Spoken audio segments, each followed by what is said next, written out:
Welcome to Beyond the Barns podcast with Walworth County Fairgrounds. Find out what happens behind the scenes, the challenges, and the work it takes to make 99 acres of fun for Walworth County and beyond. Everybody is busy as bees. Yeah, I'd say so. I think so, yeah. The tents are going up. The rides have pulled into the carnival area.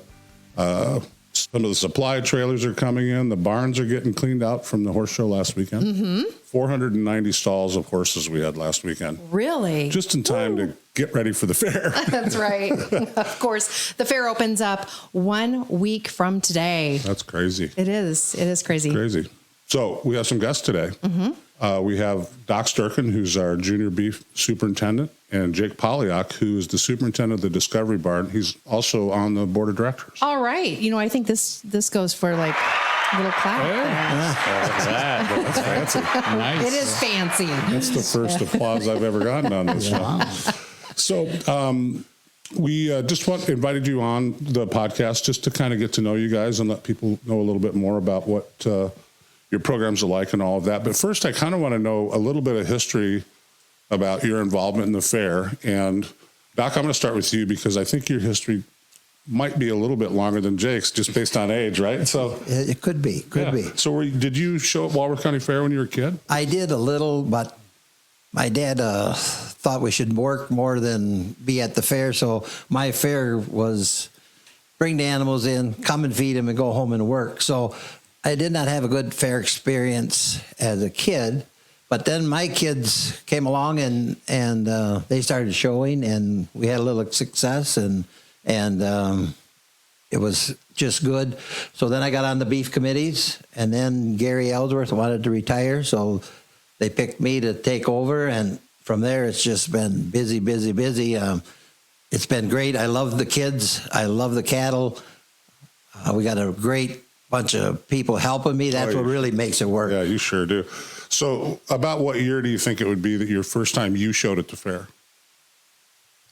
1966. 1966. And then your kids, I'm going to guess then in the 80s? Late 80s, early 90s. Early 80s, yeah. so yeah. Yep. They showed here a long time too. Yes, and then at State Fair, and we just had a lot of fun. It's something you can do as a family, and it's just a great event, great organization, whatever. It was a good time. It was just a great time.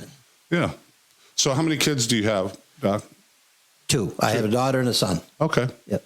And are you a grandpa yet? Yes, I got 4 grandchildren. How old are your grandkids? 11, 9, 2, and then those are my son's kids. And then my daughter has a little boy, Julian. He's 3. Okay. And he's great. I'm sorry, I'm trying to spring that complicated question on you. If somebody would ask me, I'd be like, yeah. I got a pretty good idea. Yeah, you did. I think you did excellent with that. So you've been on the beef committee for how long, Doc? It must be 25 years. Yeah, and 20. You raise cattle yourself, right? Yes, yeah. But I have beef cattle, and then we'd show in the open show a little bit. Just not when my kids were growing up. We showed a lot. You know, when they were in the process of showing in, we showed all over the country. Yeah. And I don't know how we got it all done, but we showed a lot. But now we're just kind of a few cattle at the open show. Okay, all right. I'd imagine your wife helps out a little bit too. She holds everything together. Yeah, I gotta thank her the most for that get the beef project Mary, where right? It is. Yes, Mary. My wife Mary. Yeah, she's fantastic. Yes, she does a lot of work. She's been working a month on this paperwork for this show. You know, it's just so much. Yeah, it's so much. Makes me smile every time I see you guys come on the fairgrounds. Honestly. Yeah, we enjoy it. Yeah. No, we really. You were featured. We did a video during COVID lockdown. About the fairgrounds kind of being quiet this time of year. Yeah, that was kind of interesting. And, Doc, I don't know how many. I think that thing got viewed over 1 million times. Is that right? Yeah, that was interesting. That turned out well. Yeah, it did. Yeah. Yeah, you're great with the kids, and I love coming in for weigh-ins, and it's got to be the coldest. I don't care if it's 10 degrees warmer outside. That barn is cold. It's 10, 15 degrees colder in that barn. And windy. And windy. Always windy. Like what? No. You do it in February, right? Is that what it is? First Saturday in February. Yeah. No, we wait for the coldest day. Yeah. But you got good help. You must they must like you pretty good because volunteers show up like crazy. I got a great committee. I come for the donuts. Yeah, them are good. Them are good. Yeah. Yes. He's not lying either. No, they're good. Yeah. No, My committee is great. I got to give them a shout out. Jeff and Karen Reed, Tom Cook, Mark Polyock, Marlene Siegler, Corey Salverson, and Cindy Rayberg. Those are my district leaders and my committee members. The junior members are Kyle Ellsworth and Ben Reed, and I also have Larry Plapp and Ryan Holly are the ag advisors. But I got to give them that's what makes this whole thing work is those volunteers. And you have like I see Andy Adams out there all the time. Oh yeah, he comes in for the show and for the sale and for the weigh in. No, I call him in. No, I got just that's a great numerous crew. people. Great crew. Now, Jake, you're a little younger than Doc, but you've been involved with the fair for a lot of your life, right? Yeah. I don't remember life without the fair. Really? Yeah. I started when I was about 8 years old, I believe. Okay. Yeah, 1983. And you're like 25 now, right? Yeah, Not. It goes fast. I know. It does go by so fast. When people say, hey, we're getting some young blood on the board, I'm like, what are you talking about? Everything's relative, man. Everything's relative. Yeah, 50's coming. True. Yeah. So what did you show at the fair when you first started? I tried to kind of do a lot of different. I showed swine the whole way through. I showed dairy most of the years. I only showed beef 1 year. It just wasn't cut for those big animals. Yeah. What was your favorite then? That's tough. It's tough. Dairy probably. Dairy. And I think that's because of the barn and because of the fun. Because I really didn't ever consider myself a serious competitor. I mean, you weren't ever really going to see me in the championship ring, and I was okay with that. I was there to have fun and my friends socialize and good times. Food, girls. Yeah. It's funny because when they show, and Doc will know this, if you get a first place in your class, you'll go in again for the champion drive.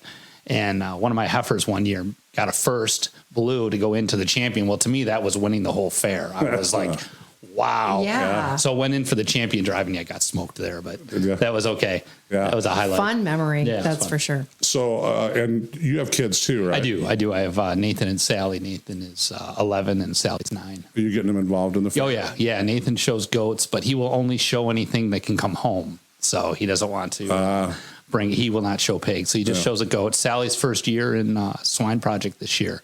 She said, I'll show a pig. Nice. All right. And just a reminder, Jake's the superintendent of the Discovery Barn, which is another really cool project that goes on. So tell us what you're setting up in there.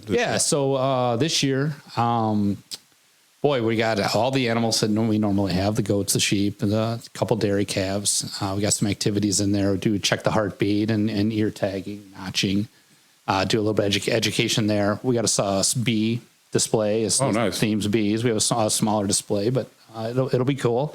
Ducks, of course. We got kind of a new duck display that nice. I got to thank Sean and Dana for getting that put together. It's going to be kind of exciting. All right. What does that consist of? We're not going to talk about that. No, you have to wait and see. We have to wait and see. You got to wait and see. Anticipation. Yeah, those doors are closed. I like it. Wait I for like the that. opening. That's the right. Discovery Barn is like something everybody looks forward to going through. It's amazing the numbers we go through there. Yeah. I love bringing the grandkids through there. Yeah. We always have a good time. It's super educational.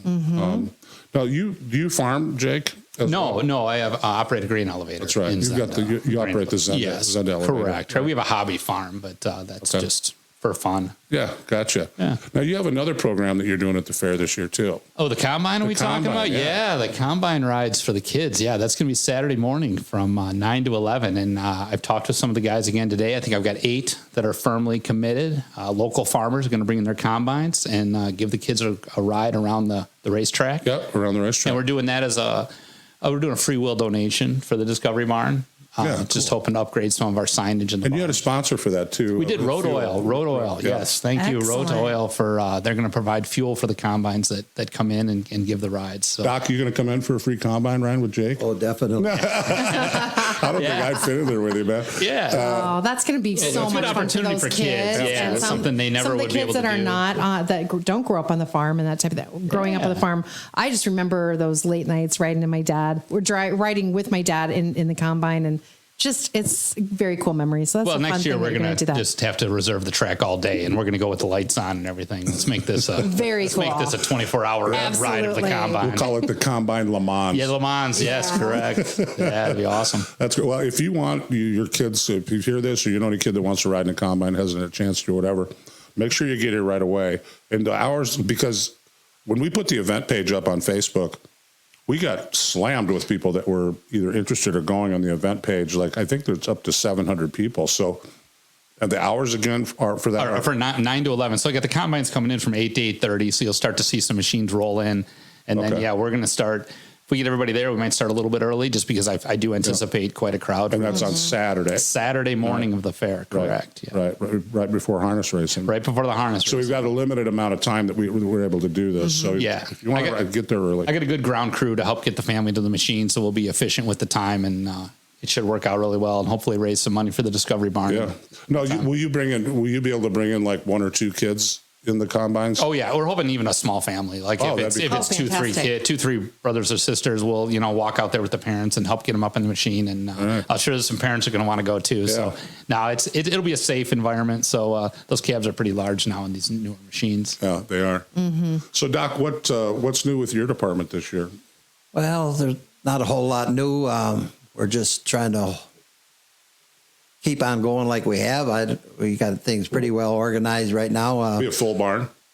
Yes, we'll be pretty full. I think we'll be in that 50 area for the sale. We got like 50 steers and 50 heifers. Nice. So it's a pretty good number for our barn. It fits in there well, and it looks like it's full, and that's good. If we can just stay there, it's hard to keep that project going because it's an expensive project, it's a long project, so it's hard to keep cattle in there. But we are holding our own, and we hope to keep holding our own, and we hope the business people of this county keep supporting the kids like they have. They really support our kids great, and we appreciate it, and I just hope they keep coming. And that meat animal sale it's the largest in the state. Yeah, well, it's phenomenal. Isn't it more than the state fair even? I think it. I wouldn't think so. Not the blue ribbon one. Yeah. Oh, okay. But we're happy with it. It's awesome. They just do the businesses of Walworth County and just do an awesome job of supporting our kids. Yeah, they do. We do. We've got a lot of great supporters. Speaking of supporters, Jake, you've got a lot of people help you with Discovery Barn too, don't you? Oh yeah. The Kristen and Mark Love are a big help, and Sean McCarthy and Dana Horak, and we have a good crew. And the kids usually they'll all show up. It's labor supplied by Bigfoot FFA, Badger FFA in East Troy. Mm-hmm. So they'll have kids sign up and come in, and got a lot of family friends too that just like to help out and show up. So. And your better half's there too. Oh yeah. Kim's always around. Well, she holds the family together while I take care of the other. But as a Ford member, Fair Board member also, I want to thank Doc and the other superintendents. We got a great group of superintendents in all the barns, and it just makes the fair really click. And we appreciate that as a board. Well, thank you. Yeah. And it extends beyond just the animal barns too. I mean, I'm talking all superintendents. It's just really something else how it all, We're a big family. And it takes a lot of planning. I mean, a lot of people think that this thing just comes together, like, oh, you're getting ready for fair time. And it's like, mid-August. Oh, you're getting ready for the fair. Oh, we've been getting ready since 2020 for this fair. It's all year. Yeah. Correct. So anyway, well, if there's anything else about it, you probably have a couple questions. I'm just excited to see everything come together. And like I said, 1 week from today is opening day, and we're all going to be ready for it. Yeah. Yes. Yeah, absolutely. Ask him the hardest question. The hardest question. Okay. The hardest question I have for you guys, I hope you're ready for this. Doc, you're up. What's your favorite fair food? I like the shrimp over by the beef bar. Okay, all right. Yeah, that's a new one. That's a new one that I've heard. That's not what I thought you would say. Yeah, no, but after a long day on Thursday, I just kind of like wandering over there. All right. Is that your tradition then? The last few years. Yeah, that's nice. Few years. All right. I don't get much time, but sure, absolutely. But it seems like you always have to get that one fair food that you just kind of like, and whether it's tradition or kind of hits the spot. Yeah, I thought you were going to say cinnamon rolls. Me too. I thought you were going into the line's always too long. Yeah, it is. You got to get there. I ain't got that much time. You got to get You know what you have to do on the very last day is go get a pan of those and take home with you. That's what you have to do. You get a corn dog once in a while? Not too big on corn dogs. No, not too big. I have a corn dog every day of the fair. I'm sticking with Doc. I'm not. Yeah, well, I think that's better. But I love them. I mean, it's just like, hey. So how about you, Jake? Oh, so easy. Ed's Barbecue. I mean, that rib sandwich, light on the sauce. I always say a little light on the sauce, and just about every day. It's really hard to pull me away to anything else. Every Kim day. gets very frustrated. Yeah. So you guys might not know. I'm going to ask. So I'm asking for a guess, like I'm an educated guess because you walked around the fair. How many food vendors do you think that we have at the fair? On average. Vendors? Food vendors. Well, I've actually listened to your podcast, so I know that answer. you're cheating. I'll let Doc go. 50. I think it's like 80. Yeah, so I thought you said 80 on the previous. Yeah, that surprises me. Yeah. Yeah. So, and then we've got some fun contests this year. I brought up a couple of times outside of the animal barns, this Frank's Piggly Wiggly, that perfectly pickled pucker bowl where a kid can win $5,000 for the best jar of canned vegetables, not a cucumber this year. And then Tanis Construction sponsoring the birdhouse build-off, where a kid can win $5,000 for building a birdhouse, best birdhouse. And they're bringing in, we were talking with Jody Swadek last episode. They're bringing in like a naturalist to make sure the birdhouses will work right, and that, and then of course the construction and all those sorts of things too. So a couple of new things this year and good entertainment this year. So make sure everybody comes out. It was really a pleasure talking to you guys and getting to know you a little bit better. You know. Well, thank you. Thank you for having us. Yeah, Yes. thanks for the time. It was Thank very you. nice. All right. Have a good one. Back to work, right? Yeah, bye. That's right. Back to work. We'll see everybody next Wednesday for opening day. Thank you for listening to Beyond the Barns podcast with the Walworth County Fairgrounds. Until next time, have a grand champion day.